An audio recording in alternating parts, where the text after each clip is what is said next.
9, 8, 7, 6, 5, 4, 3, 2. Shalom. Shalom Bapak Ibu Saudara yang terkasih dalam Tuhan.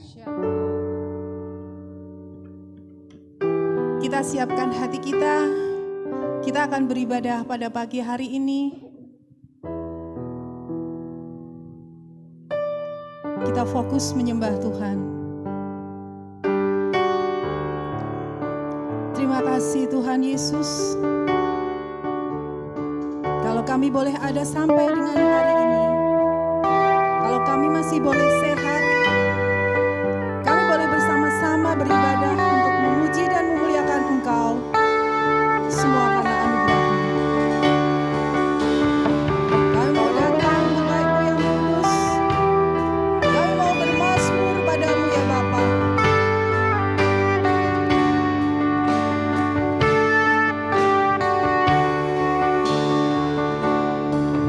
Ku masuk ke tempat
Betapa besar Tuhan Allah kita yang ada di tempat ini, yang kita elu-elukan, yang senantiasa kita bermazmur bagi Dia.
Saudaraku, hanya ucapan syukur yang bisa kita naikkan kepada Tuhan pada hari ini, sebab Dia sungguh baik dalam setiap kehidupan kita. Amin.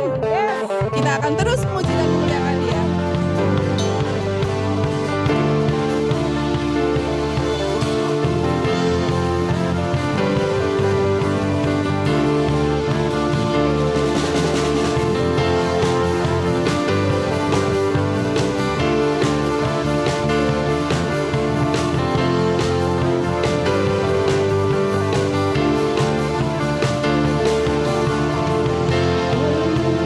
Cakrawala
Haleluya.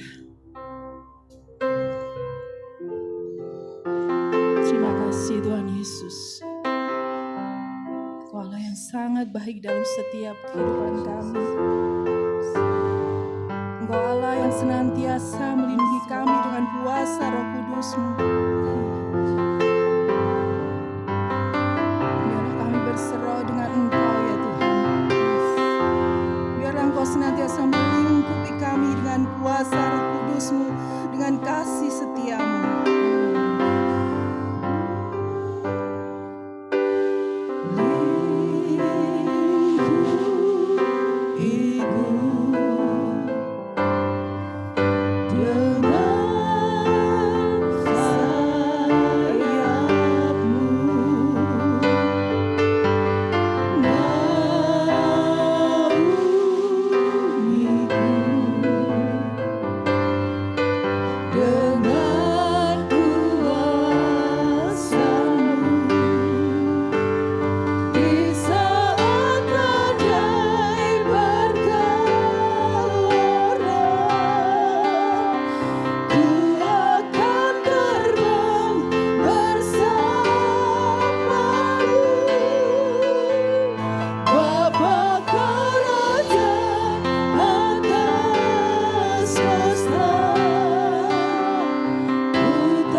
tempat kudus.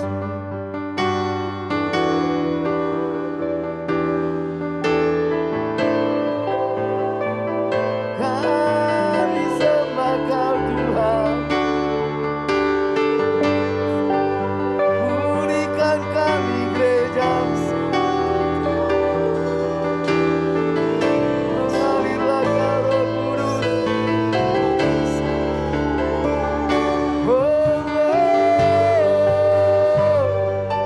haleluya, haleluya, haleluya.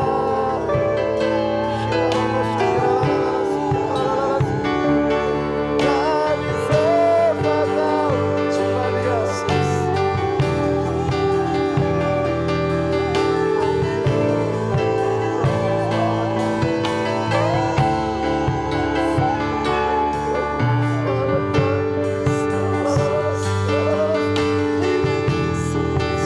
Haleluya, haleluya.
Saya tahu rindu aliran sungai-Mu.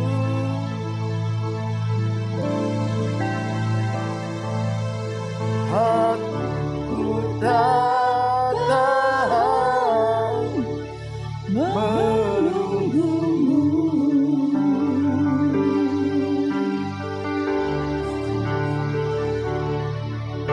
Bagai tanah gersang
Bahwa kami untuk lebih lagi semakin melekat kepada Tuhan. Karena kami tahu Engkau satu-satunya pribadi yang lebih mengenal kami. Engkau satu-satunya pribadi yang tahu apa yang terbaik bagi kami. Hanya di dalam hadirat-Mu lah jiwa kami tenang. Hanya berjalan bersama Tuhanlah jiwa kami aman. Terima kasih. Oh Bapa yang mengasihi kami. Engkau Bapa yang tidak pernah meninggalkan kami. Engkau Bapa yang punya rancangan yang baik bagi setiap kami. Kami percaya Engkau hadir di tengah-tengah kami, melawat kami. Engkau yang memulihkan umat-Mu. Engkau yang memerdekakan umat-Mu. Engkau yang menyembuhkan umat-Mu. Kami percaya, kami pulang dari tempat ini. Kami tidak sama dengan kami datang. Karena Engkau hadir melawat kami. Berbicara Engkau lewat kebenaran firman-Mu. Roh Kudus, hamba-Mu terbatas. Tapi Engkau tidak terbatas. Engkau Guru Agung kami. Buka rahasia firman-Mu bagi kami. Buat kami mengenal kebenaran sampai kebenaran itu memerdekakan kami. Urapi hamba-Mu, urapi setiap kami. Begitu juga dengan anak-anak Engkau lawat. Roh Kudus yang mengajari mereka, urapi guru-guru sekolah minggu. Setiap perkataan yang keluar dari guru sekolah minggu itu perkataan firman yang memulihkan anak-anak, yang memberkati anak-anak. Terima kasih Bapak. Segala pekerjaan setan, kuasa kegelapan, roh teritorial, tipu daya iblis, orang kuat kami ikat, kami tawan. Kami perintahkan keluar dari tempat ini di dalam nama Yesus. Kami sambut firman-Mu dalam nama Tuhan Yesus. Kami berdoa, haleluya. Amin. Silakan duduk Bapak Ibu Saudara. Shalom. Shalom. Ya puji nama Tuhan. Kita bisa berkumpul bersama, kita bisa beribadah, kita percaya ketika kita beribadah, Roh Allah ada di tengah-tengah kita, Roh Allah melawat kita, Roh Allah yang memulihkan kita.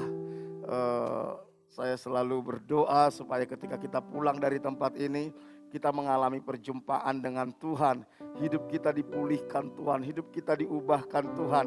Dan hidup kita tidak pernah sama lagi seperti kita datang dari rumah saudara. Karena Alkitab katakan di mana Roh Allah hadir, di situ ada kemerdekaan saudara. Di situ ada kelepasan, di situ ada pemulihan saudara. Bapak Ibu Saudara yang dikasih Tuhan, sebelum kita mendengarkan firman Tuhan, kita akan doa pengutusan bagi salah satu anak pemuda kita.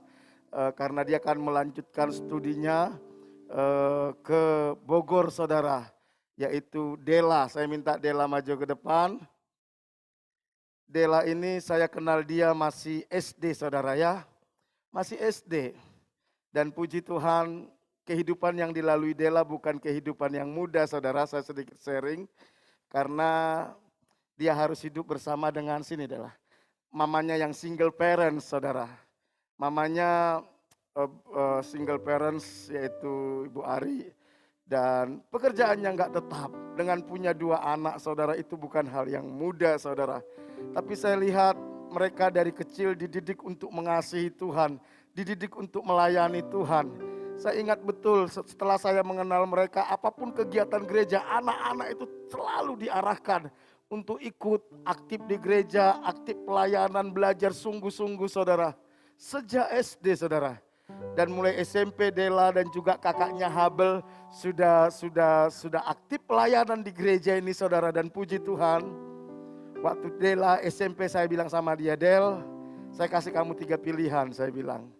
Kamu mau ngambil polisi, atau kamu mau ngambil stan, atau kamu mau ngejar beasiswa BCA, saya bilang. Ternyata nasihat saya dia dengarkan saudara, dan dia berjuang keras, akhirnya dia mendapat beasiswa BCA saudara. Dan dia sudah 2 tahun ya, 2 tahun ya. 2 tahun dia sudah ngikuti, sini. Di atas. 2 tahun dia sudah mengikuti kuliah online dari beasiswa BCA dan dia kuliah di kampus salah satu termahal di Indonesia. Kampus aja apa? Tarumanegara. Saudara kalau lihat nanti Tarumanegara itu mahalnya luar biasa. Dan dia disekolahkan di sana, dan kalau dia lulus nanti langsung dikembalikan ke BCA, saudara, menjadi karyawan BCA. Puji Tuhan, bagaimana Tuhan bekerja dalam hidupnya mereka, dalam hidupnya dia. Dan bukan cuma Dela, saudara, yang BCA, saudara. Ternyata kakaknya juga, saudara, Habel, sekarang sudah menjadi karyawan BCA di Samarinda, saudara. Wow, saya setiap lihat, saya bayangkan kedua anak ini, saudara, saya melihat bahwa Tuhan itu luar biasa membawa kita masuk dalam rencananya. Tidak salah kita lahir dari keluarga miskin. Tapi kalau saudara tetap miskin, itu kesalahan saudara. Karena Alkitab katakan masa depan itu sungguh ada. Asal kita gak peduli mau saudara dari keluarga miskin. Asal saudara bertumbuh mengasihi Tuhan, takut akan Tuhan, bertanggung jawab, belajar sungguh-sungguh, punya karakter yang unggul. Keberhasilan itu cuma masalah waktu. Amin. Dan untuk anak-anak muda, anak-anak SMP, SMA, Kak Dela ini menjadi contoh bagi kalian. Menjadi inspirasi. Kenapa saya cerita ini? Mungkin saudara berkata, saya Kak dari keluarga miskin. Gak peduli saudara mau dari keluarga miskin. Kak Dela ini sambil sekolah, sambil bantu mamanya kerja. Betul ya Del ya? Sambil sekolah, masih SMA itu sambil sekolah sambil bantu mamanya ngantar nasi bungkus ke warung-warung saudara. Untuk bertahan hidup. Untuk bertahan hidup. Jadi bukan kemiskinan yang membuat kita rusak. Tetapi karena kita gak mau berjuang. Amin. Kemiskinan itu tidak menjadi alasan untuk kita tidak sukses. Minggu ini dia akan berangkat ke Bogor. Dia akan mengikuti sekolah onsite. Dan berapa tahun lagi dah? 6 bulan lagi, cuma 6 bulan. Habis itu langsung ke BCA. Langsung kerja. Weh, tepuk tangan dulu bagi Tuhan saudara. Ya. Yang dimuliakan bukan Dela, yang dimuliakan bukan gereja, bukan siapa-siapa. Bukan kerja kerasnya. Tapi Tuhan yang dimuliakan. Amin. Tuhan yang memberikan hati itu kepadanya. Makanya saudara, anak-anak kita, latih mereka sejak dini mencintai Tuhan, mencintai firman, mencintai pelayanan saudara. Saya kagum mendengar berita kakaknya dia. Kakaknya dia ke Samarinda itu bukan kerja di BCA saudara. Kerja di sebuah perusahaan. Saya cerita sedikit gak apa-apa ya. Saat itu ketika kakaknya saat kakaknya ngelamar kerjaan, dikasih 3 pilihan saudara. 3 pilihan kota. Manado, Balikpapan, sama Samarinda, betul ya? Terus Habel bilang gini sama saya, Kak saya harus pilih mana? Apakah saya ke Manado, ke Balikpapan, ke Samarinda? Dia tanya gini, hati saya kuat bilang, udah kamu ke Samarinda. Pemikiran saya saat itu cuma simple saudara. Saya punya teman hamba Tuhan di sana. Memang saya titipkan dia dengan teman saya hamba Tuhan di sana. Kalau ada apa-apa nanti sama dia, tinggal ada yang jaga dia di sana. Itu aja pemikiran saya. Ternyata dia bekerja di sana lebih kurang berapa tahun? 2 tahun. Dia direkrut sama BCA saudara. Direkrut sama BCA. Menjadi karyawan BCA Samarinda. Wow. Ini saya yakin ini bukan kebetulan. Anak dari seorang janda, 2 hidup berjuang, kok dua-duanya BCA. Wow, luar biasa saudara ya. Ini saya harap anak-anak muda, ini satu contoh. Di mana orang ketika dia mengasihi Tuhan sejak mudanya, masa depannya Tuhan jamin.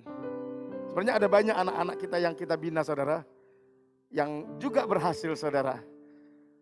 Kita akan berdoa buat Dela. Kita bangkit berdiri, yuk kita arahkan tangan kita buat dia. Ini baru permulaan bagi dia saudara. Perjalanan hidupnya masih panjang. Saya percaya kalau Tuhan sudah bawa dia sampai saat ini, Tuhan pasti bawa dia sampai ke puncak lagi saudara. Ada puncak yang Tuhan sedang siapkan bagi dia, asal dia tetap setia. Amin. Asal dia tetap rendah hati, asal dia tetap sungguh-sungguh mengasihi Tuhan, melayani Tuhan. Agak kesini dah. Kak Mary, bantu saya. Bagi kami Dela ini seperti anak kami sendiri saudara ya. Jadi saya pun kalau menegur dia, saya tegur beneran saudara. Tapi saya bersyukur dia manut ketika kita didik, kita bina, kita tegur. Dia gak sakit hati, dia gak kecewa. Karena mamanya sudah bilang, Kak mau diapain Kak Pri terserah. Wow, saya bilang kalau sudah ada anak kayak gini saudara, gak mungkin gak sukses saudara. Gak mungkin gak sukses. Kita berdoa yuk. Bapak, kami bangga. Kami bangga melihat karya Tuhan dalam hidupnya Dela. Firman-Mu katakan, Kau membentuk dia dalam kandungan ibunya. Kau siapkan bagi dia masa depan. Jalan-jalan hidupnya Engkau sudah tentukan. Kami percaya Engkau belum selesai dalam hidupnya. Ada hal yang jauh lebih besar yang Tuhan sedang sediakan dalam hidupnya. Saat ini kami umat-Mu mengutus dia untuk melanjutkan studinya. Seperti Engkau menyertai Yusuf, Engkau menyertai dia. Seperti Engkau mengangkat Yusuf, Engkau mengangkat dia. Seperti Engkau memakai Yusuf menjadi berkat bagi Mesir, Engkau memakai Dela jadi berkat bagi Indonesia.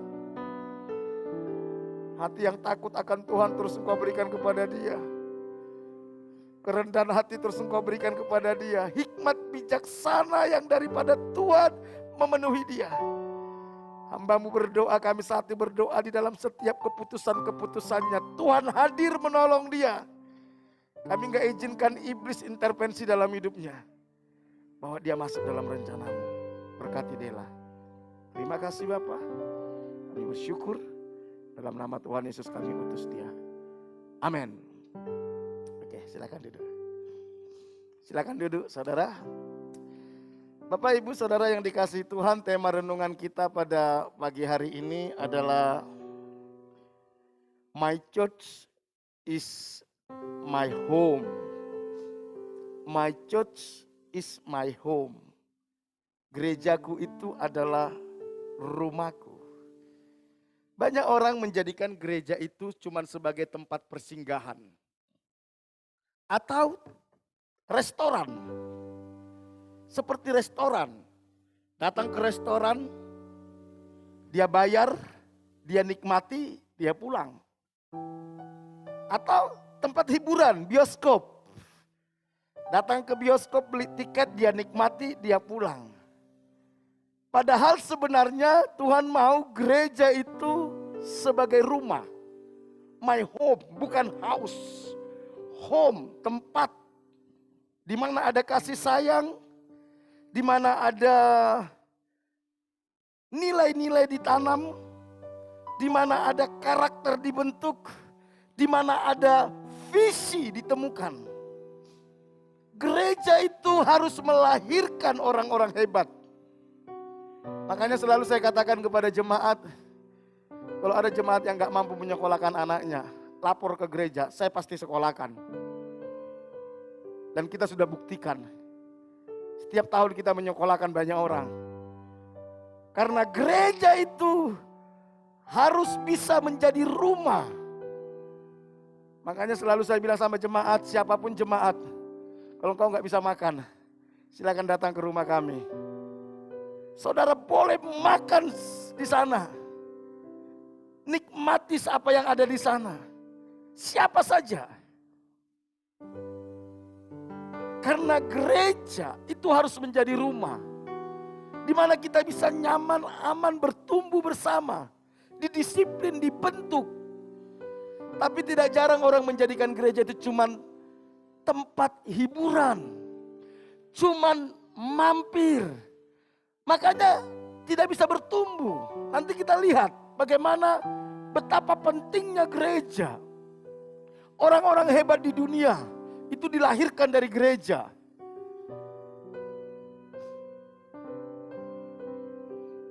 Kita baca yuk apa yang terjadi di Kisah Para Rasul. Kisah Para Rasul pasal 4 ayat 32 sampai 37. Saya akan bacakan bagi kita. Adapun kumpulan orang yang telah percaya itu, mereka sehati dan sejiwa. Dan tidak seorang pun yang berkata bahwa sesuatu dari kepunyaannya adalah miliknya sendiri. Tetapi segala sesuatu adalah kepunyaan mereka bersama. 33. Dan dengan kuasa yang besar, rasul-rasul memberi kesaksian tentang kebangkitan Tuhan Yesus. Dan mereka semua hidup dalam kasih karunia yang melimpah-limpah. 34. Sebab tidak ada seorang pun yang berkekurangan di antara mereka. Karena semua orang yang mempunyai tanah atau rumah menjual kepunyaannya itu. Dan hasil penjualan itu mereka bawa. Dan mereka letakkan di depan kaki rasul-rasul. Lalu dibagi-bagikan kepada setiap orang sesuai dengan keperluannya. Ayat 36. Demikian pula dengan Yusuf, yang oleh rasul-rasul disebut Barnabas, artinya anak penghiburan. Jadi Yusuf itu anak penghiburan. Seorang Lewi dari Siprus. Ia menjual ladang miliknya, lalu membawa uangnya itu dan meletakkannya di depan kaki rasul-rasul. Pendiri gereja kita, Bapak almarhum Yerim pernah berkata seperti ini, saudara. Seorang anak bisa lahir di mana saja. Bisa lahir di rumah sakit. Bisa lahir di rumah. Bisa lahir di mobil. Bisa lahir di kantor dan lain-lain. Tetapi jika anak ingin mengalami pertumbuhan yang sehat, baik itu rohani, mental, fisik, dia harus kembali ke rumahnya. Perhatikan. Seorang anak bisa lahir di mana saja. Bisa lahir di rumah sakit, bisa lahir di mobil, bisa lahir di kantor, bisa lahir di rumah, atau di mana saja. Tetapi jika anak ingin mengalami pertumbuhan yang sehat, baik itu pertumbuhan rohani yang sehat, mental yang sehat, fisik yang sehat, dia harus kembali ke rumahnya. Makanya jangan heran saudara lihat anak-anak yang tidak tinggal sama orang tua, yang tidak kumpul bersama orang tua, sedikit banyak mengalami gangguan pertumbuhan. Mengalami gangguan pertumbuhan. Sama halnya dengan gereja. Sama. Saudara bisa lahir baru di mana saja, di KKRK, di penginjilan di persekutuan Tetapi kalau kita ingin mengalami pertumbuhan rohani yang sehat, iman yang sehat, kita harus kembali kepada gereja. Kita harus kembali kepada gereja. Kenapa? Nanti kita lihat. Jadi saudara, keluarga adalah kompas yang membimbing kita. Mereka adalah inspirasi untuk mencapai ketinggian yang luar biasa dan kenyamanan saat kita sesekali goyah. Jadi keluarga itu sangat penting. Saya produk yang tinggal sama orang tua tidak cukup lama, saudara. Saya tinggal bersama orang tua saya itu cuma sampai SD. Saya tinggal bersama orang tua itu cuma sampai kelas 6 SD. Setelah itu sampai saat ini saya merantau. Kos, SMP saya sudah ngekos di kota lain. SMA saya sudah ngekos. Lulus SMA saya sudah ke Jawa. Sampai sekarang. Memang benar apa kata Bapak Yerim. Saya merasa ada yang aneh dengan diri saya. Sebelum saya betul-betul bertobat dan mengenal Tuhan. Dan menyerahkan hidup kepada Tuhan. Ada perjuangan psikologi dalam diri saya. Ada perjuangan kejiwaan yang saya bertarung dengan diri saya sendiri. Sehingga saya sulit menemukan potensi saya. Dan saya percaya, Saudara pernah mengalami itu? Betul? Yang jauh dari orang tua? Apakah kita menjadi orang yang memberontak? Apakah kita menjadi orang yang minder? Apakah kita menjadi orang yang egois? Apakah kita menjadi orang yang serakah? Itu efek dari karena kita kehilangan family, home. Karena keluarga itu adalah kompas yang membimbing kita. Mereka adalah inspirasi. Saudara tahu bahwa khususnya anak-anak ya, perhatikan ini. Orang tua itu adalah kebenaran bagi anak. Perhatikan. Orang tua itu merupakan kebenaran bagi anak.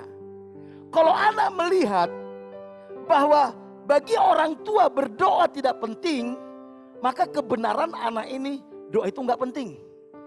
Kalau anak melihat bagi orang tuanya pelayanan itu nggak penting, maka percayalah anak ini akan sulit menghargai pelayanan.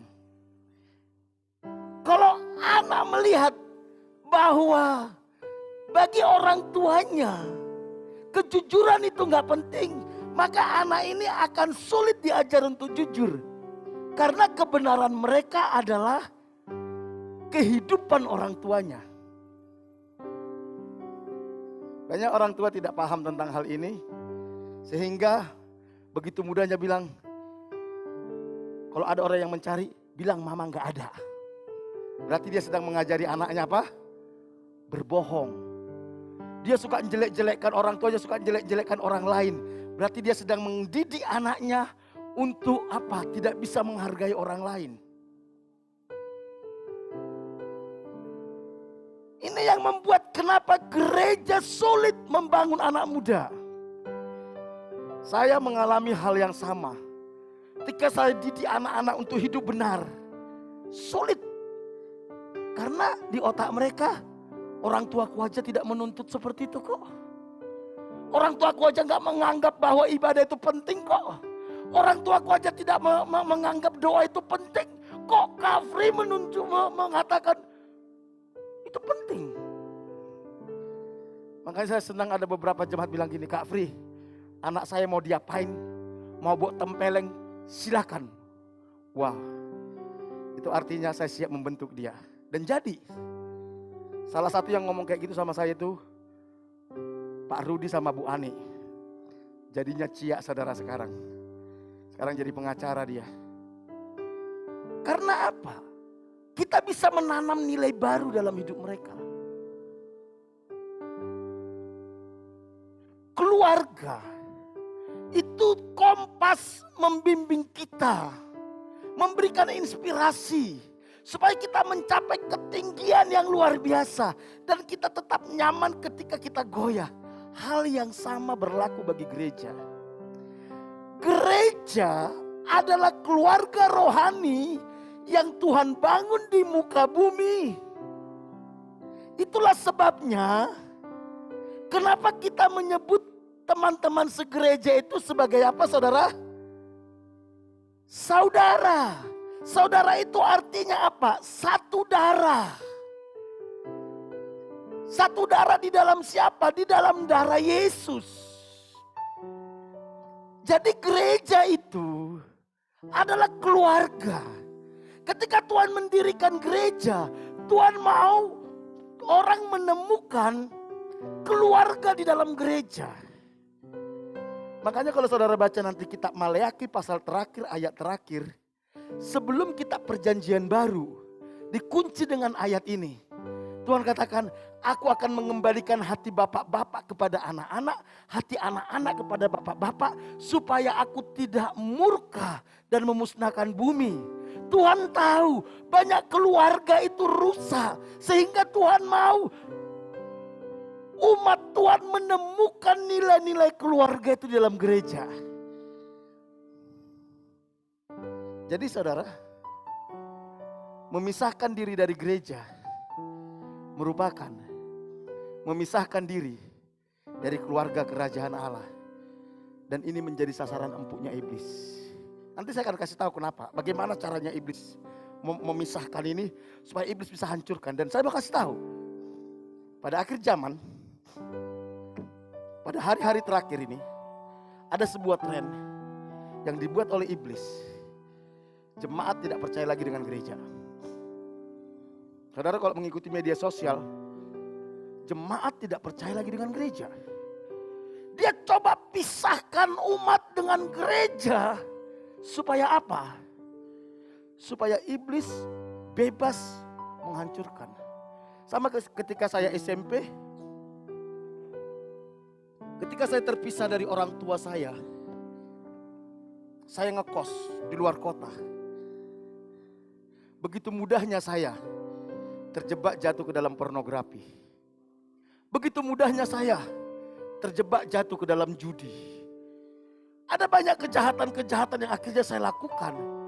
Karena saya tidak di dalam kontrol orang tua saya.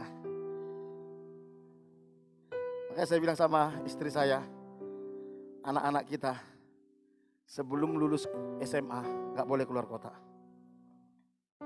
Kita tanam dulu mereka nilai, standar. Nanti setelah mereka kuat baru kita lepas. Saya sama istri saya kebetulan SMP kami sudah ngekos, sudah pisah dari orang tua. Karena memang orang tua kami tinggal di desa. Untuk mendapatkan pendidikan yang bagus gak mungkin tinggal di situ, saudara. Kita harus ke kota dan harus jauh ngekos. Saya tidak salahkan orang tua saya, bukan. Saya tahu itu karena orang tua saya sayang sama saya. Karena gak ada pilihan saat itu. Karena kami tinggal di desa, saat itu SMP tidak ada di tempat kami. Yang ada cuma SD. Kalaupun ada SMP abal-abal, taman siswa, saudara.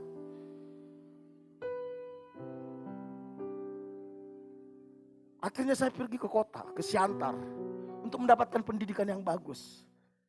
Tapi ternyata itulah awal kerusakan saya dulu, saudara. Begitu juga dengan orang Kristen. Begitu engkau keluar dari gereja. Perhatikan orang-orang yang tidak aktif di gereja. Begitu mudahnya mereka jatuh ke dalam dosa. Begitu mudahnya mereka terluka. Begitu mudahnya mereka jatuh dalam kesombongan. Begitu mudahnya mereka kepahitan. Dicengkram oleh iblis. Karena itu, kenapa saya perlu bawa ini? Bahwa my church is my home. Sudahkah kita menjadikan gereja itu rumah? Saya bisa mengerti bagaimana menjadi seorang suami. Bagaimana menjadi seorang bapak. Itu ketika saya di gereja. Karena saya tidak temukan figur itu di keluarga. Saya temukan, oh gini toh kasih itu. Gini toh. Saya belajar. Saudara. Itu yang membuat saya begitu saya bertobat. Saya gak mau keluar dari gereja. Sekalipun saya belum pernah pindah gereja. Karena saya tahu. Ini rumah saya. Yohanes 17. Ayat 20 sampai 22 dikatakan gini, saudara. Perhatikan ini. Dan bukan untuk mereka ini saja aku berdoa. Tetapi juga untuk orang-orang yang percaya kepadaku oleh pemberitaan mereka. Supaya mereka semua apa, saudara? Menjadi apa? Satu. Ini doa Tuhan Yesus sebelum Tuhan Yesus ditangkap. Dia tahu hari-hari mendekati Tuhan Yesus mau disalibkan. Dia berdoa kepada Bapa. Dia berdoa buat murid-muridnya. Supaya mereka semua menjadi satu sama seperti Engkau ya Bapa di dalam aku dan aku di dalam Engkau. Agar mereka ada di dalam kita.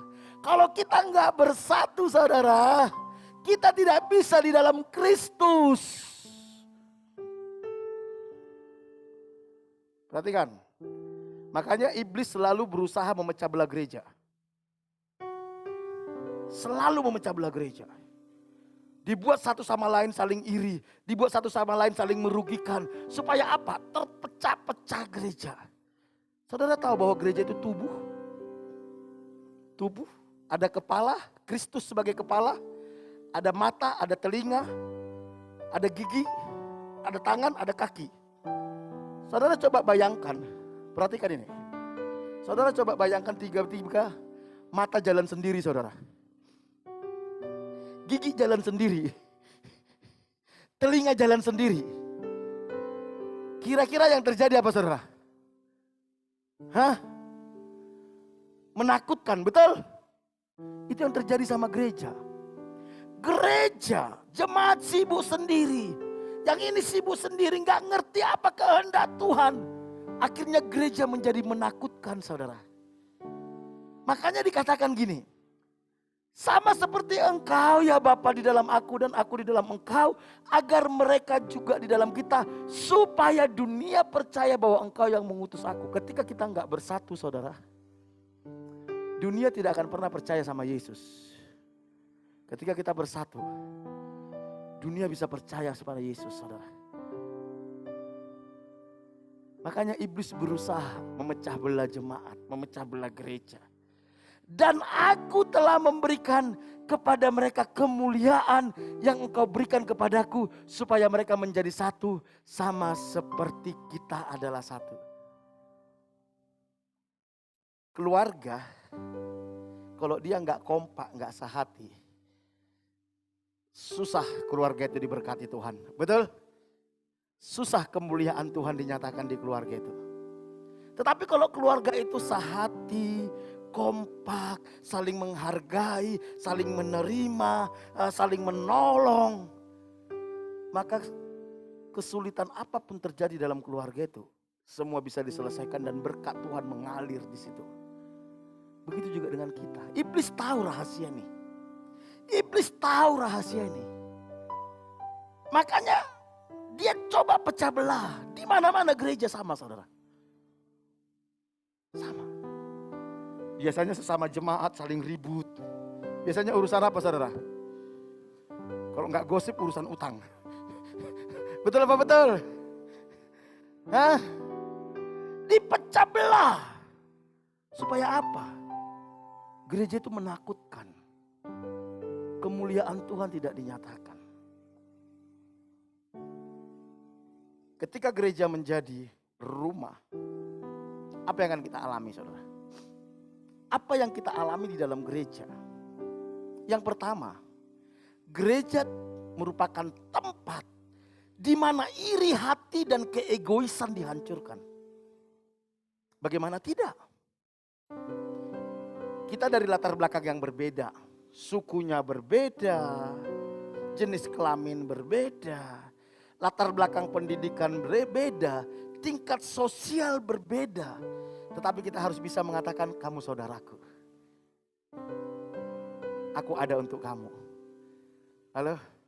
Beranikah kita berkata kepada saudara di samping kita, kepada orang-orang, aku ada untuk kamu. Itu yang terjadi di Kisah Para Rasul yang kita baca tadi saudara. Itu yang kita baca di Kisah Para Rasul tadi, dikatakan, perhatikan. Adapun kumpulan orang yang telah percaya itu, mereka apa saudara? Sehati dan sejiwa. Dan tidak seorang pun yang berkata bahwa sesuatu dari kepunyaannya adalah miliknya sendiri. Tetapi segala sesuatu adalah kepunyaan mereka bersama. Coba bayangkan. Pak Gibson berani bilang, ini bukan cuman mobil ini bukan cuman mobilku, ini mobilmu juga. Itu yang terjadi di Kisah Para Rasul. Makanya kalau saudara lihat nanti di Kisah Para Rasul itu jemaat itu bertumbuh pesat saudara. Setiap hari Alkitab katakan Tuhan tambahkan jiwa-jiwa. Jumlah mereka, bilangan mereka Tuhan tambahkan setiap hari. Dari 12 orang. 3.000 orang bertobat, 120 orang berlipat terus saudara. Karena apa? Gak ada lagi keegoisan, gak ada lagi iri hati. Dasar inilah yang membuat saya, kenapa saya bilang, rumah saya terbuka untuk siapapun. Silakan engkau datang, silakan engkau makan, kalau gak ada makanan silakan masak sendiri. Karena saya memutuskan, bagi diri saya, kita semua saudara. Amin. Kayaknya gak ada yang amin, saudara. Takut ya diminta ya. Coba lihat. Mereka sehati sejiwa, tidak seorang pun berkata bahwa ini kepunyaanku. Ini punya kita bersama. Saya tahu gak mudah, saudara. Saya tahu gak mudah ini. Karena terbiasa kita dilatih untuk egois. Saudara tahu, bisa aja orang kaya bilang gini, saudara. Pada zaman mereka, habis jual rumah nih ya. Mereka sudah bekerja keras beli rumah. Tiba-tiba mereka jual. Rasul-rasul bilang, oke, kasih ke sana. Mereka bilang apa? Kok puenak men? Aku yang kerja keras, kok dia yang menikmati? Bisa, saudara? Kenapa dia bilang kok penak men? Iri. Tapi saat itu mereka hancurkan semua iri hati itu, saudara. Mereka hancurkan keegoisan itu. Mereka dengan ikhlas berkata, ayo ini milik kita bersama. Wow. Saya bayangkan, saudara, mungkin saya tidak suruh saudara jual mobil, jual rumah, enggak. Tapi ketika kita lihat ada saudara kita yang lagi susah, ada saudara kita yang lagi gak bisa nyekolahkan anak. Kalau kita sudah diberkati lebih, apa susahnya sih? Ya udah, selama kamu belum kuat, saya bantu anakmu sekolah. Ya 1 tahun dulu lah saya biayain. Nanti kalau kamu sudah kuat, kamu bisa jalan sendiri. Ketika kita tahu ada jemaat yang sakit, menopang bersama-sama. Wow, itu yang Tuhan mau. Itu hatinya Tuhan. Kita lepas dari iri hati dan keegoisan. Saudara, perhatikan ini. Saya ketika baca ini, saudara, saya ngeri-ngeri, saudara. Kita baca sama-sama yuk. Kita baca sama-sama. 1, 2, 3. Sebab di mana ada iri hati dan mementingkan diri sendiri, di situ ada apa? Kekacauan dan segala macam perbuatan jahat. Perhatikan. Sebab di mana ada iri hati dan mementingkan diri sendiri, di situ ada kekacauan dan segala macam perbuatan jahat. Kalau di rumah tanggamu sudah saling iri dan saling egois, percayalah rumah tanggamu itu akan kacau dan timbul segala kejahatan di sana. Kalau di tempat kerjaanmu sudah terjadi iri hati dan egois, percayalah di tempat pekerjaanmu itu akan kacau dan akan timbul segala jenis kejahatan. Kalau di gereja ini sudah saling iri, maka gereja ini akan kacau dan jemaat akan hidup di dalam segala kejahatan. Jadi jangan anggap enteng iri hati. Yang membuat Kain membunuh Habel itu karena iri hati. Iri hati. Iri hati ini tidak terdeteksi, saudara.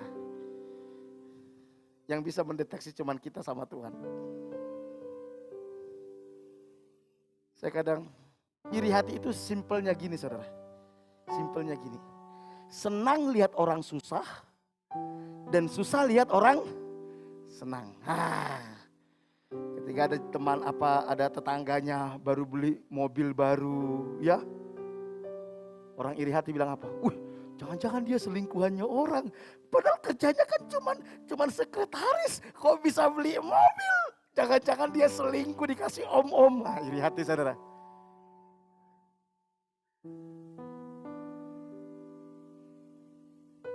Ketika temannya nilainya 100, sementara dia nilainya cuma 80. Padahal dia lebih bodoh loh dari aku. Padahal dia paling goblok. Kok bisa dapat 100? Kalau paling dia nyontek. Itu statement itu digerakkan oleh apa, saudara? Iri hati. Makanya saya kalau lihat orang udah iri hati, saudara harus jaga jarak. Kenapa? Alkitab katakan di mana ada iri hati, di sana ada segala macam perbuatan jahat. Dari perbuatan jahat ringan sampai berat. Mulai cuman gosip sampai ngebunuh. Itu kan yang dilakukan oleh Kain. Karena dia iri sama Habel, dia bunuh adiknya, saudara. Makanya kita belajar, saudara. Ketika gereja menjadi keluarga, mari senanglah melihat kalau ada jemaat lain diberkati Tuhan dan dipakai Tuhan.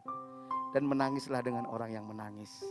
Jangan menangis saat orang lain diberkati dan engkau tertawa saat orang lain menangis. Masih ada kayak gitu di sini? Oh, sini enggak ada. Keluar dari sini mungkin ada. Keluar dari sini ya kata. Mari saudara. Bahagialah dengan orang yang berbahagia.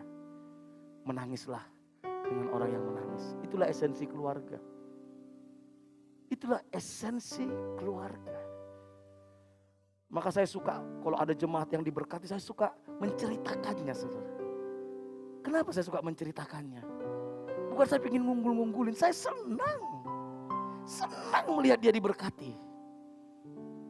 Bukan ingin pamer, bukan, tapi senang karena Tuhan berkenan memberkati dia. Yang kedua, gereja tempat otoritas ilahi dihormati. Menarik ini, saudara. Gereja tempat otoritas ilahi. Saudara, hari-hari ini otoritas ilahi udah gak dihormati, saudara. Padahal ini sangat penting. Dan dengan kuasa yang besar, rasul-rasul memberi kesaksian tentang kebangkitan Yesus. Dan mereka semua hidup dalam kasih yang berlimpah-limpah. Lihat, ada otoritas dari rasul. Rasul itu memberi kesaksian. Mereka dengarkan saat rasul-rasul itu berbicara. Mereka dengarkan saat rasul-rasul itu menyampaikan kebenaran. Bukan mereka curigai. Waduh, kok Petrus suruh jual rumah ya? Jangan-jangan Petrus mau merampok kita ini. Enggak gitu, saudara. Mereka percaya kepada rasul-rasul. Kok enaman Petrus suruh kita lakukan ini. Mereka tahu bahwa rasul-rasul itu adalah perwakilan Tuhan. Akibatnya apa? Mereka semua hidup dalam kasih yang berlimpah-limpah. Ketika otoritas Tuhan dihormati, maka kasih berlimpah-limpah. Kasih karunia berlimpah-limpah kepada jemaat. Ibrani 13 ayat 17 bilang gini, saudara. Kenapa otoritas rohani itu harus dihormati, saudara? Saya berbicara ini bukan karena saya pendeta, bukan. Tapi saya sudah terapkan ini sejak saya bertobat. Saya punya bapak rohani. Sampai detik ini saya belum pernah membantah dia sekalipun. Karena saya mengerti ini. Dan ini yang membuat saya salah satunya diberkati Tuhan. Ibrani 13 ayat 17. Kita baca sama-sama yuk. 1, 2, 3. Taatilah pemimpin-pemimpinmu dan tunduklah kepada mereka. Sebab apa? Mereka berjaga-jaga atas jiwamu sebagai orang-orang yang harus bertanggung jawab atasnya. Dengan jalan itu mereka akan melakukan dengan gembira, bukan dengan keluh kesah. Sebab hal itu tidak akan membawa keuntungan bagimu. Jadi gini, saudara. Perhatikan. Kita ini ada di sini. Tuhan itu ada di atas. Antara kita dan Tuhan, itu ada yang namanya roh-roh jahat di udara, penguasa-penguasa, penghulu-penghulu. Betul? Ingat ya? Antara kita dan Tuhan, ada roh-roh jahat, penguasa-penguasa, penghulu. Di atas kita Tuhan tempatkan otoritas rohani. Siapa itu otoritas rohani? Orang tua. Itu otoritas rohani. Papa, mama. Siapa lagi? Pembimbing rohani. Yang menaungi kita. berjaga-jaga atas jiwa kita, saudara. Supaya apa? Roh-roh jahat yang di udara ini nggak bisa nembus kepada kita. Makanya biasanya kalau iblis mau menyerang, pertama yang diserang itu pendeta dan orang tua. Makanya kalau pendetanya kacau, jemaat kacau. Orang tuanya kacau, anak kacau. Karena ini tudung.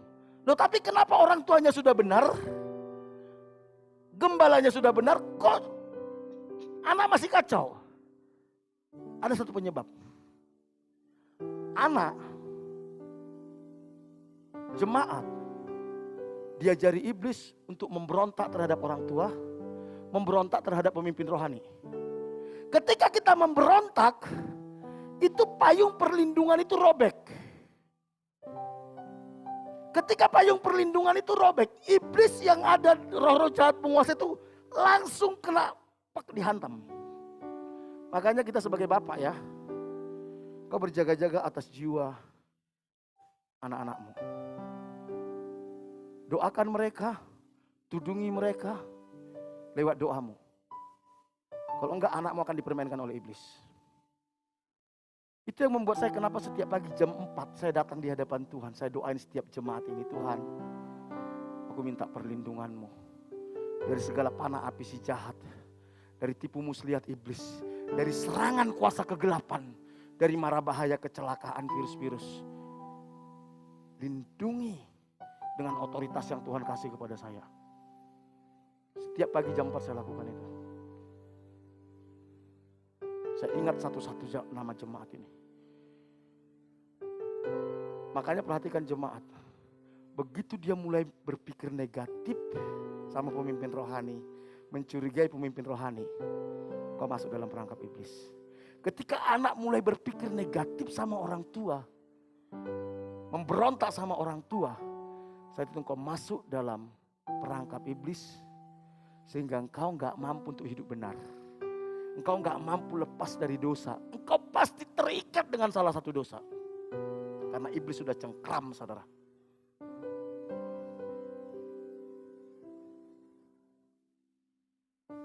Gereja mula-mula, mereka sangat menghargai otoritas rohani yang Tuhan berikan. Makanya kenapa iblis itu berusaha memisahkan jemaat dari gereja. Supaya iblis bisa suka-sukanya menghancurkan. Siapa lagi yang menudungi dia? Enggak ada. Dia keluar dari payung perlindungan sehingga iblis gampang menghantam dia. Memberikan dia dosa perzinahan kah? Memberikan dia sakit penyakit kah? Memberikan dia kegagalan kah? Memberikan dia ke apa? Macam-macam, saudara. Kepahitan kah? Mari kita menyadari hal ini. Bahwa hidup ini tidak baik-baik saja, saudara. Ada peperangan rohani dan ada iblis yang berusaha menyeret kita dan siap membinasakan kita. Makanya Tuhan tempatkan otoritas rohani itu. Makanya kalau saya ngelihat ada orang yang sudah memberontak sama gereja, jujur saya nggak marah. Saya nangis, kasihan Tuhan, celikan mata rohaninya untuk dia menyadari bahwa dia sedang masuk ke sarang iblis. Dia menyerahkan dirinya kepada iblis. Siapa lagi yang menudungi dia?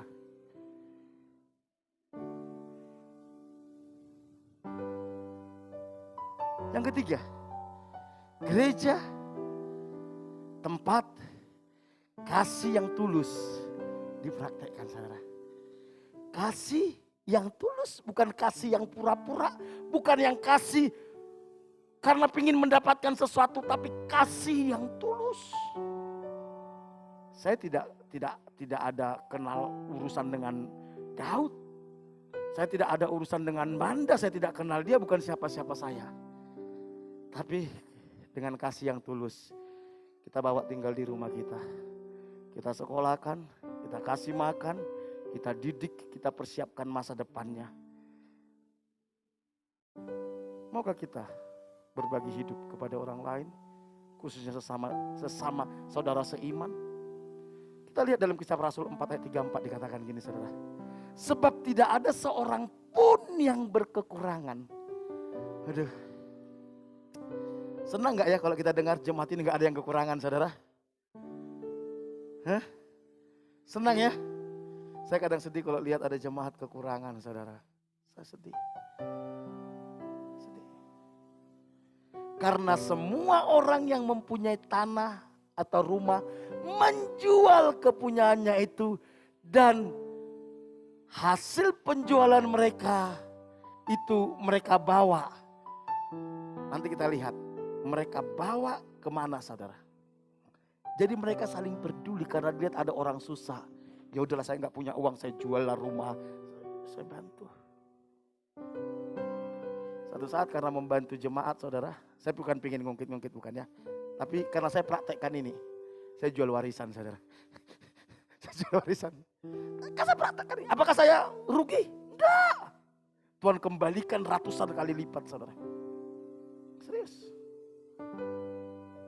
Saya jual warisan. Hanya karena bantu jemaat. Tuhan kembalikan. Engkau tidak akan tambah miskin kalau engkau peduli sama orang lain. Saya sudah buktikan itu. Dan itu yang dilakukan oleh rasul-rasul, saudara. Yang jemaat gereja mula-mula. Makanya mereka begitu berkembang luar biasa. Yang terakhir, gereja tempat rasa saling percaya dibangun. Apa yang mereka jual, rumah, tanah, saudara. Perhatikan. Mereka letakkan di mana, saudara? Di mana, saudara? Kevin kalau meletakkan, coba Kevin datang ke sini. Bawa sesuatu, letakkan di kaki rasul-rasul. Anggap saya rasul, coba. Coba, kamu datang ke sini, Kevin. Letakkan di kaki rasul-rasul. Apa yang saudara lihat di sini? Kerendahan hati. Ambil lagi. Kerendahan hati. Kadang orang yang memberi itu, saudara, baru memberi seberapa. Waduh, gak karu-karuan, saudara. Merasa paling hebat. Jemaat gereja mula-mula jual rumah, jual tanah, datang memberi seperti bersujud. Ini ya Om ya, aku persembahkan Om, kiranya Tuhan terima. Wow. Mereka percaya kepada rasul-rasul. Sekarang iblis buat jemaat nggak percaya sama pendeta. Kok pena perpuluhan 1M buat pendeta. Berarti yang ada di hatinya apa? Iri hati. Begitu iri, segala jenis kejahatan muncul. Segala jenis kejahatan muncul. Mereka jual. Suatu saat kalau saudara baca kisah selanjutnya nih, ada Ananias dan Safira. Ingat Ananias dan Safira apa? Mereka jual rumahnya.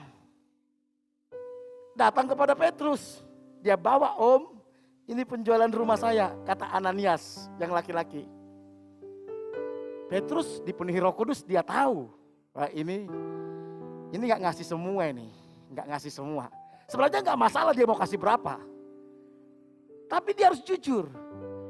Petrus bilang gini, apakah ini semua hasil penjualan rumahmu? Iya Om Petrus. Petrus bilang apa? Kenapa engkau mendustai Roh Kudus? Langsung mati. Langsung mati Ananias. Habis itu istrinya datang, Safira, saudara. Dia tanya, Safira, benarkah ini semua hasil penjualan rumahmu? Iya Om. Petrus bilang apa? Kenapa kamu sepakat mendustai Roh Kudus? Dia cuma ngomong gitu, mati langsung Safira. Nanti saudara baca setelah ini. Bukan jumlahnya, tapi motivasi di dalam berkorban. Percaya. Ketika Ananias dan Safira gak percaya kepada Rasul, dia sedang tidak percaya kepada Roh Kudus. Makanya dia mati. Saudara, mari kita bangun rasa saling percaya. Jangan curigailah jemaat, sesama jemaat saling curiga, jangan. Tapi Kak, kalau dia pikirannya jahat, dia ingin manfaatkan. Kalau engkau tulus, dia manfaatin kita. percayalah, dia akan ditempeleng Tuhan. Urusan waktu, Tuhan akan bela hidupmu. Amin. Saya sering orang bilang gini sama saya, Kak Fri ini, hati-hati loh Kak Fri dimanfaatkan. Sekalipun dia memanfaatkan, dia berurusan dengan Tuhan. Tugas kita itu apa? Mengasihi dengan tulus. Mengasihi dengan tulus. Saya belajar percaya. Biar Tuhan temukan di dalam gereja kita. Amin. Amin. Amin. Apa tadi saudara? Kok ini macet? Next. Oke. Ada 4. Gereja, tempat, iri hati, dan keegoisan. Kita harus berkata di dalam nama Yesus, segala iri hati dan kehancuran kita buang dari gereja ini. Amin. Jangan iri sama saudaramu, saudara. Jangan. Kalau engkau tidak mampu menolong, membicarakannya pun tidak layak. Ketika engkau melihat orang lain, karena kita begini, ada orang susah, banyak orang menolong dia. Yang ini enggak menolong, malah membicarakan. Malah bilang, "Ala dia keenaan." Hati-hati saudara. Nasibnya ini bisa sama dengan yang ini nanti saudara.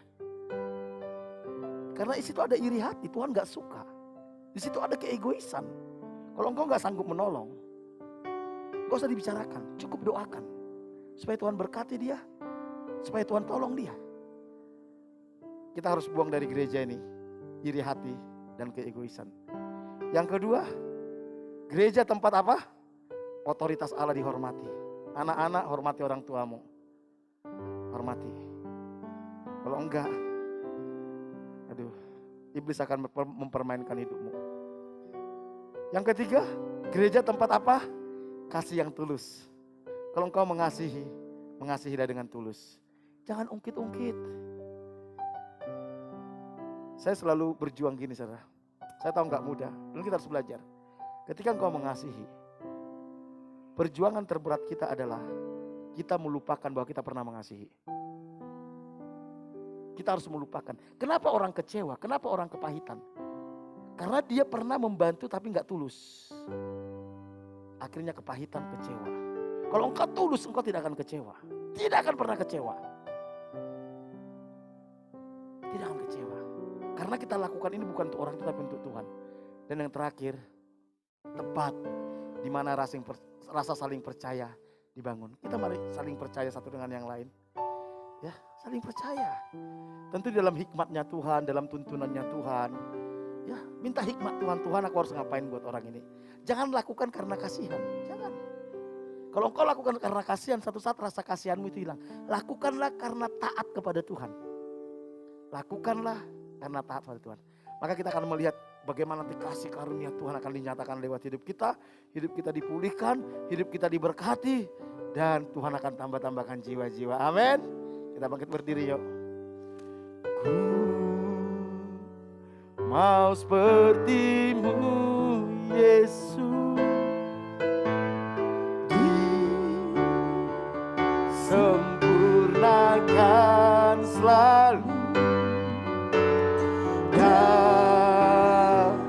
dalam segenap jalanku, memuliakan nama-Mu.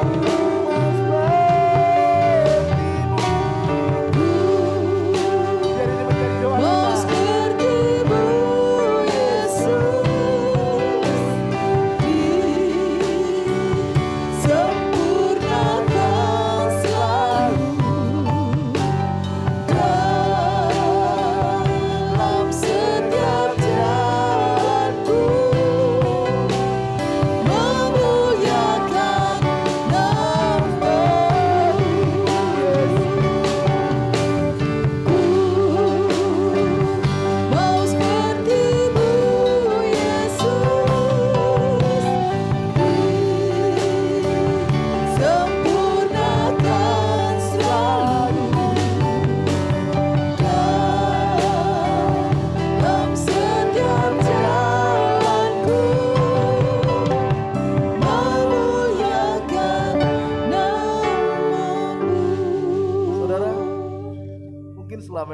masih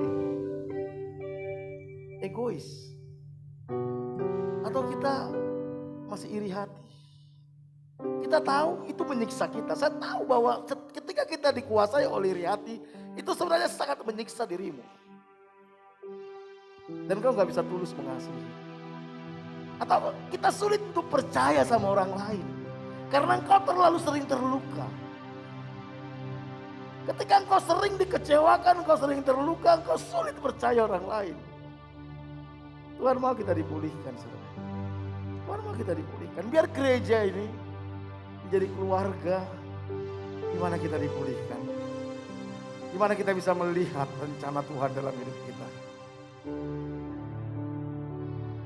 Kalau saudara butuh dukungan doa, rindu dipulihkan Tuhan, letakkan tangan di dada, saya akan berdoa bagi kita. Bapa, lihat anak-anak. Mungkin selama ini mereka banyak terluka Tuhan. Mereka terluka, mereka gak ngerti. Mereka ditipu oleh iblis. Sehingga mereka sulit percaya orang lain. Sulit untuk mengasihi dengan tulus, sulit untuk mengampuni. Padahal Engkau ingin kami mengasihi satu dengan yang lain. Kami adalah keluarga yang Kau bangun. Engkau tempatkan di tempat ini sebagai satu keluarga. Keluarga masa depan cerah. Pulihkan kami. Roh Kudus, pulihkan. Di dalam nama Yesus segala roh iri hati. Aku tolak di dalam nama Yesus. Segala roh mementingkan diri sendiri. Aku tolak dalam nama Yesus. Segala roh kepahitan. Aku tolak dalam nama Yesus. Pulihkan. Terima kasih Bapak. Terima kasih. Terima kasih Roh Kudus. Kau ada di tempat ini. Terima kasih. Kami bersyukur buat kebenaran firman-Mu. Pak, kami masuk ke dalam firman ini Tuhan. Menjadi bagian hidup kami. Dengan anugerah-Mu. Dengan anugerah-Mu. Hatiku rindu melihat kemuliaan-Mu. Hatiku rindu melihat curahan kuasa-Mu di kota tercinta.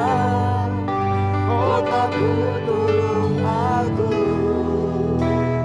Ku berdoa Tuhanku, penuh kemuliaan-Mu, tulung aku, bagi kemuliaan-Mu. Ya Allahku, nyatakan kemuliaan-Mu. Ya Allahku, nyatakan curahan kuasa-Mu di kota tercinta. Kotaku tulung aku. Ku berdoa tulung aku, penuh kemuliaan-Mu, tulung aku, bagi kemuliaan-Mu. Bapa, kami bersahati berdoa bagi kota ini. Ketika Engkau tempatkan kami di kota ini, kami tahu karena Engkau ingin kami menjadi imam mewakili kota ini. Karena itu kami mohon anugerah Tuhan, kami mohon belas kasihan Tuhan atas kota ini Tuhan. Jangan binasakan penduduk kota ini dalam dosa mereka. Kami minta anugerah menjamah setiap penduduk kota ini. Jelikan mata rohani mereka untuk mereka bisa melihat keajaiban kasih karunia-Mu yang Kau sediakan di dalam Yesus Kristus. Pertemukan kami dengan jiwa-jiwa yang siap untuk dituai dari kota ini. Lawat kota ini. Berkati kota ini. Berkati pemerintahan kota ini. Mulai dari Bapak Bupati, Wakil Bupati, anggota DPRD, semua pegawai negeri sipil, eksekutif, legislatif, yudikatif. Engkau jamah mereka. Berikan mereka hikmat, bijaksana, takut akan Tuhan di dalam mengelola kota ini. Segala rancangan-rancangan mereka yang jahat, yang tidak berkenan kepada Tuhan, digagalkan di dalam nama Yesus. Berkati anak-anak Tuhan yang duduk di pemerintahan kota ini. Biar mereka bisa menjadi berkat, menjadi saksi-Mu dan nama-Mu dimuliakan. Berkati ekonomi kota ini Tuhan. Semua usaha di kota ini yang tidak bertentangan dengan firman Tuhan, Tuhan buat berhasil. Semua usaha di kota ini yang tidak sesuai dengan firman-Mu, yang merusak moral penduduk kota ini, Tuhan gagalkan dalam nama Yesus. Berkati anak-anak Tuhan yang ada di kota ini. Pulihkan ekonomi kota ini. Pulihkan gereja Tuhan, umat Tuhan, hamba-hamba Tuhan yang ada di kota ini. Biar kami bisa menjadi saksi-Mu atas kota ini. Sungguh kami percaya akan ada kebangunan rohani di kota ini. Dan kami menjadi bagian dari kebangunan rohani itu. Berkati tulung aku. Kami bawa hidup kami sepanjang minggu ke dalam anugerah Tuhan. Pimpin kami Tuhan sepanjang minggu ini Tuhan. Sertai umat-Mu, berkati umat-Mu Tuhan. Bahwa kami masuk dalam rencana-Mu. Berkati, lindungi dari segala panah api si jahat, dari tipu muslihat iblis, dari serangan kuasa kegelapan. Lindungi dari mara bahaya, kecelakaan, virus-virus, sakit, penyakit, dari segala keinginan-keinginan yang jahat yang mendukakan hati-Mu. Berkati setiap umat-Mu sepanjang minggu ke depan. Berkati setiap rumah tangga, hubungan suami istri, orang tua dengan anak, sesama saudara, kasih dan kebenaran-Mu memerintah dalam setiap rumah tangga. Pulihkan kesehatan umat-Mu. Jemaat yang sakit hari ini Tuhan sembuhkan dalam nama Yesus. Berkati usaha pekerjaan umat. Apapun yang mereka kerjakan sepanjang minggu ke depan, Tuhan buat berhasil. Tuhan buat terobosan. Tuhan buat mujizat. Tuhan buka jalan atas masalahnya. Bukakan tingkap-tingkap langit, curahkan berkat-Mu. Halaukan belalang pelahap dari hidup umat-Mu. Cukupi segala kebutuhan umat-Mu. Tolong mereka dalam segala masalah mereka. Bahkan anak-anak kami yang sekolah, lindungi mereka dari pergaulan yang salah, dari nilai-nilai dunia yang tidak sesuai dengan kebenaran firman-Mu. Jauhkan mereka Tuhan dari keinginan-keinginan yang jahat. Berkati mereka dengan hikmat, bijaksana, kecerdasan, sehingga mereka menjadi yang terbaik di sekolah mereka Tuhan. Kami bersyukur, pakai kami sepanjang minggu ini menjadi berkat bagi orang-orang sekitar kami. Berkati Pak Bambang, Bu Bambang memilih tempat ini. Perlindungan-Mu atas hidup mereka, menjaga, melindungi mereka dari segala panah api si jahat, dari tipu muslihat iblis, dari serangan kuasa kegelapan, dari mara bahaya, kecelakaan, virus-virus, sakit, penyakit, dari keinginan-keinginan yang jahat. Bahwa mereka terus semakin mengenal Engkau, mengasihi Tuhan, hidup benar di hadapan Tuhan, masuk dalam rencana-Mu. Berkati rumah tangga, hubungan suami istri, hubungan mereka dengan anak cucu menantu, kasih dan kebenaran memerintah dalam rumah tangga mereka. Pulihkan kesehatan mereka, anak cucu menantu, semua keluarga besar coba mengasihi Tuhan, menghormati Tuhan, takut dan gentarakan Tuhan, hidup benar di hadapan Tuhan. Berkati semua perusahaan dan karyawan yang Tuhan percayakan dimanapun berada sepanjang minggu ini, buat berhasil, buat terobosan, buat mujizat, buka jalan atas masalahnya. Berikan hikmat, bijaksana, takut akan Tuhan kepada semua karyawannya. Berkati Barata ini sepanjang minggu ini. Kami bersyukur buat ibadah kami. Kami percaya Kau ada di tempat ini memberkati kami. Mari jemaat yang kasih Tuhan, kita angkat tangan kita. Jemaat yang dikasih Tuhan, Tuhan menyertai kita, Tuhan mengasihi kita, Tuhan tidak pernah meninggalkan kita. Dia ada selalu bersama dengan kita. Libatkan Dia dalam segala perjalanan hidupmu. Karena itu pulanglah, terimalah berkat daripada Allah Bapa. Diberkatilah Engkau pada waktu masuk, diberkatilah Engkau pada waktu keluar, diberkatilah buah kandunganmu, diberkatilah adonanmu, diberkatilah bakulmu, diberkatilah hasil tanganmu. Apapun yang kau kerjakan dengan tanganmu, Tuhan akan buat berhasil. Diberkati Engkau di kota, di desa, di gunung, kemanapun kau pergi, tanda-tanda ajaib menyertai Engkau. Engkau akan naik dan tidak akan menjadi turun, Engkau akan menjadi kepala dan bukan menjadi ekor. Anak cucumu akan perkasa di bumi. Engkau akan disebut sebagai orang yang beruntung dan berbahagia, dan lewat hidupmu akan banyak orang menerima berkat yang berasal daripada Tuhan. Jika engkau hari ini sungguh-sungguh mendengarkan suara Tuhan Allah yang kusampaikan kepadamu, dan engkau setia melakukannya, karena itu pulanglah, terimalah berkat daripada Allah Bapa, kasih karunia dari Tuhan kita Yesus Kristus, penghiburan dari Roh Kudus mulai hari ini sampai Tuhan Yesus datang kedua kali. Dalam nama Tuhan Yesus, setiap kita yang diberkati sama-sama katakan amin. Berikan tepuk tangan, Tuhan Yesus memberkati kita semua.